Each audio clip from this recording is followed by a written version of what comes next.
The summer transfer window hasn't even opened yet, and already the QPR transfer rumours have begun. It's quite the difference to last summer, which was very quiet until basically the signings were made. So throughout the off-season, I'm going to be gathering up all of the QPR transfer gossip that I see, so you can see what's being reported and who's saying it all in one place. Rangers rumour roundups, if you will. I'm not in the know, none of these stories are coming directly from me. This is just me chatting through the stories that I'm seeing out there, offering my own views and discussing what those potential transfers could mean for QPR next season. Obviously, some will be from less credible sources than others, so where I think they're less reliable, I will note that, and if I think it's complete rubbish, I won't include it at all. This is a new type of video for me, so if you enjoy this type of content or you have any feedback, do let me know in the comments below. And if you like the video, then do give it a like and subscribe as well. Right, so starting off with a positive bit of news, with Darren Witcoop reporting that QPR are confident of re-signing Isaac Hayden this summer. As Isaac himself alluded to a couple of times towards the end of the season, Witcoop is reporting that Newcastle are willing to reach an agreement with him to tear up his contract, meaning he could walk away on a free. I mentioned in my recent squad review that I wouldn't be surprised if Hayden has picked up some other championship admirers, and again Witcoop is reporting on this too, which is no surprise really. We improved drastically since his arrival, and I imagine there'll be a fair few teams that would be keen on having a bit of Premier League experience in their side. To me, it's really going to be a question of his wages and just how much he enjoyed his time at Rangers. I'm doubtful that we were covering very much of his alleged 50 grand a week at Newcastle while he was on loan here, so he might be in for a bit of a shock when conversations restart and we tell him what he'll be on next season. But he did genuinely seem like he was enjoying his time at Rangers, and having been cast out of the Newcastle squad under Eddie Howe, that might go a long way, though obviously money often does talk more.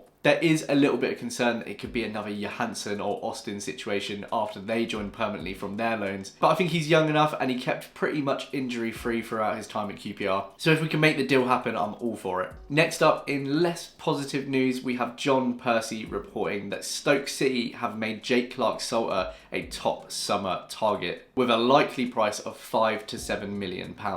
I'm not surprised by this one. We did already start hearing some rumours bubbling away towards the end of the season that he was attracting interest from the Premier League, with Crystal Palace a particular admirer. But Stoke were not a name that I expected to see pop up in connection to him. They have made a fair bit of money over the past 2 summers with the sales of Nathan Collins and Harry Souttar, but I just can't imagine them dropping that amount of money on a centre-back. And I'll be surprised to see him make a move to a team that finished on the same amount of points as us and the same goal difference. I'm sure the story is true, but his next move, he's definitely going to want to move upwards. And if a couple of Premier League clubs are interested, we'll definitely be holding out for a higher fee from one of those parties. On the topic of Stoke City, QPR themselves have been linked with 24-year-old winger Thibaud Verlinden, who spent 4 years with the Potters between 2017 and 2021. He went on to join Beerschot in 2022 and has enjoyed success there in both seasons. In 22-23, the club finished 3rd in the Challenger Pro League, and this season they went 2 places better, winning promotion to the Belgian Pro League as champions. Verlinden himself bagged a career best 15 goals and assists. According to Belgian website Gazet van Antwerpen, Verlinden is on the radar of QPR and could leave for a fee as little as $500k this summer. The Rangers could face competition from Schalke and Union Saint-Gilloise. He's very confident on the ball, very direct heading towards the box, can put in a good cross and likes a dribble pretty much anywhere on the pitch. He's primarily a left winger but has been deployed on the right a handful of times too, so he could be a suitable replacement for Chair or Willock this summer. It's no surprise to see that we're looking to Europe given Marty's background, and after spending time at Stoke and on loan at Bolton, it seems Verlinden has really found his feet in Belgium in the last 2 seasons. Definitely one to keep an eye on in the coming weeks. According to Alan Nixon, QPR are also one of a number of clubs interested in Celtic's Bosun Lawal, a 20-year-old defensive midfielder who spent this season on loan at Fleetwood Town.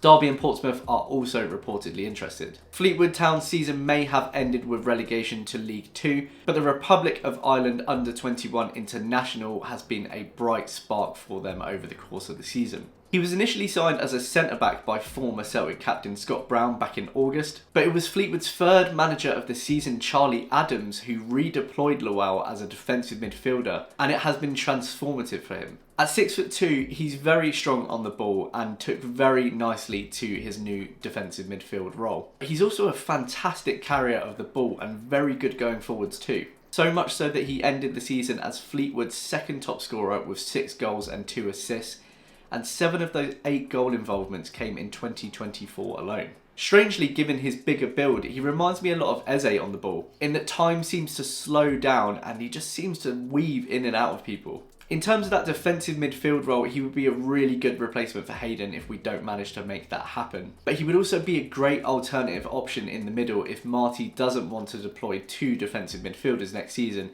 instead preferring one that can do it offensively too.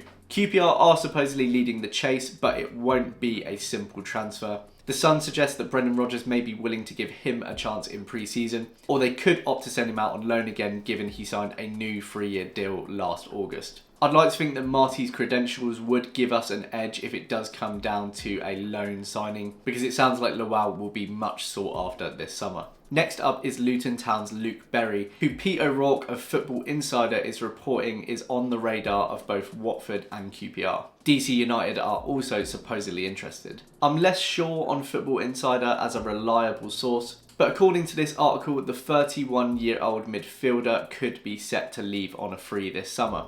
He has been at Luton since 2017, but with their Premier League status still unknown, his future is uncertain. He's made 155 appearances for Luton during his tenure, scoring 24 goals, and has played part in 3 promotions from League 2 to the Premier League, including scoring a vital penalty in the playoff final in 22-23, having been introduced as a 98th minute sub. In fact, he's the first ever player for Luton to score in every league from League 2 upwards. Luton fans speak highly of him, noting that he's strong in the tackle, a good passer of the ball, and has a keen eye for goal. He's clearly been a very good servant for the Hatters, but with that said, of all of the names that we've been linked with so far, this one does excite me the least. I think that's primarily because despite playing his role in their rise up the divisions, he hasn't managed a full season of playing time in those 7 years. He picked up a horror injury in his first season in 2018 and has been scuppered by other injuries in most of his other seasons. He made 21 Championship appearances in 22-23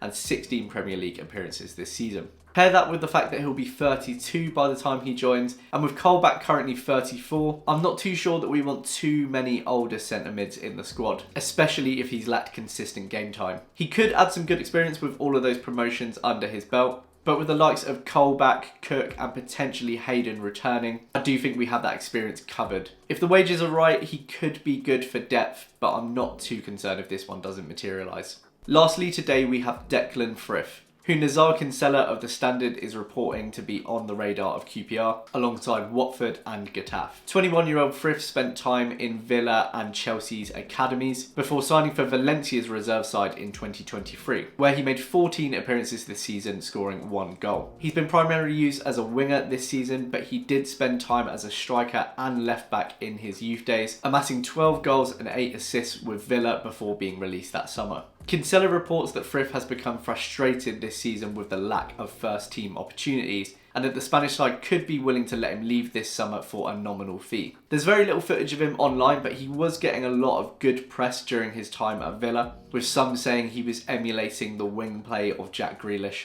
This one was the earliest rumour that I saw towards the end of April, and it's gone a little bit quiet since, but it will be interesting to see if this comes back up as the summer goes on. Okay, so that is our first Rangers rumour roundup complete. Definitely going to be interesting to see if these stories develop any further in the coming weeks. As I say, this is a new type of content for me. I'm planning to do this more or less every week as the stories come in. So if you've enjoyed it, you have any feedback, then do let me know. I'll also be doing more content around potential players that I think could be of interest to QPR and where I think our priorities lie this summer. So if you've enjoyed this and you're not already subscribed, do hit the subscribe button, and I'll see you next time. Cheers!